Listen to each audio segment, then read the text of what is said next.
Today, we're diving into a case that absolutely horrified the nation. And it wasn't just because of the brutality, but because of the chilling betrayal at its very heart. This is the story of the Watts family murders. So let's start with the question that hooked everyone when this story first broke. How does a seemingly perfect family just vanish overnight? It's a question that really gets under your skin because it challenges everything we think we know about safety and family. All right, let's set the scene. We're in Frederick, Colorado. It's August 13th, 2018. Just a totally normal Monday in a quiet little suburb. But by the end of the day, this town would be at the center of a national tragedy. And the facts were just brutal. A mother who was pregnant with her third child, and her two little girls were gone. Just like that.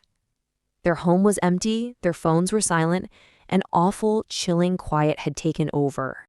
Now, to really get why this was such a shock, you have to look at the image the Watts family showed the world. It was this picture-perfect life, carefully put together and shared for everyone to see.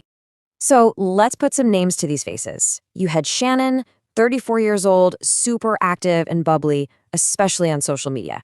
Her husband, Chris, and then their two beautiful little girls, 4-year-old Bella and 3-year-old Celeste, who everybody called Cece. And I mean, if you were just scrolling through Shannon's Facebook, you would think you were looking at the ideal American family. The house was perfect, the kids were adored, their whole life just looked so happy and secure. But as we now know, it was a complete facade.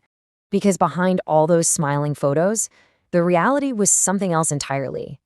The marriage was actually falling apart, and one person in this family was living a totally secret, all-consuming other life.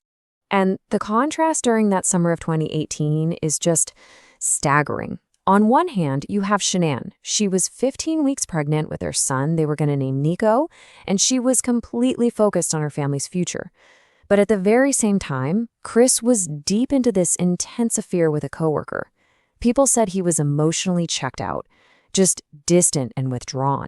So instead of just facing the music, getting a divorce, dealing with being a father, Chris Watts made a completely different choice, and in the hours and days that followed, he began this cold, calculated performance that was designed to fool absolutely everyone. This is what's so unbelievable. The day after they disappeared, he's giving TV interviews standing right there on his own front porch. He's pleading for his family to come home safe, playing the role of the desperate husband and father for all the news cameras. But while he was putting on that show, this was the cold, hard reality of what he had actually done just hours before. In the early morning, he strangled his pregnant wife in their bed. Then, he loaded her body and his two little girls, who were still alive, into his truck. He drove them all out to a remote oil site, and that's where he murdered his own children. And this number, this one detail, is almost impossible to wrap your head around. He got rid of his daughters' bodies by forcing them through openings that were just 8 inches wide, shoving them into these big crude oil tanks. Shanann was buried in a shallow grave nearby. I mean, the sheer methodical cruelty of it is just beyond words. Of course, his whole story started to crumble almost immediately. Investigators thought it was really suspicious that Shannon would leave without her phone or her purse. They noticed that Chris was just a little too calm, almost hollow. And then, within days, he failed a polygraph test. And once they confronted him with that, his whole web of lies just collapsed. He confessed. So this brings us to the biggest question of all, right? Why? Why would anyone do this?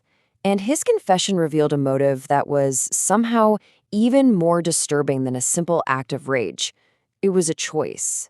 See, this wasn't some crime of passion. It wasn't a snap decision. The motive was convenience. He was having an affair, he wanted a totally new life, and he saw his family, his wife, his 2 little girls, and his unborn son as obstacles in his way. So he chose to annihilate them rather than be accountable. So in November of 2018, to avoid the death penalty, Chris Watts pleaded guilty to 5 counts of first-degree murder. And with that, the legal chapter closed. He was sentenced to spend the rest of his life in prison with absolutely no chance of parole. So why does this case still haunt so many of us? I think it's because the horror wasn't random. There was no masked intruder. There was no stranger lurking in the dark. It wasn't some sudden moment of madness. There was only a man who looked at the people who loved and trusted him the most in the entire world and decided that they were disposable. And that really leaves us with this final, lingering question. The Watts family murders force us to look at our most basic ideas about safety and normalcy and love. It makes you wonder about all the facades we see every single day and what they might be hiding just underneath the surface.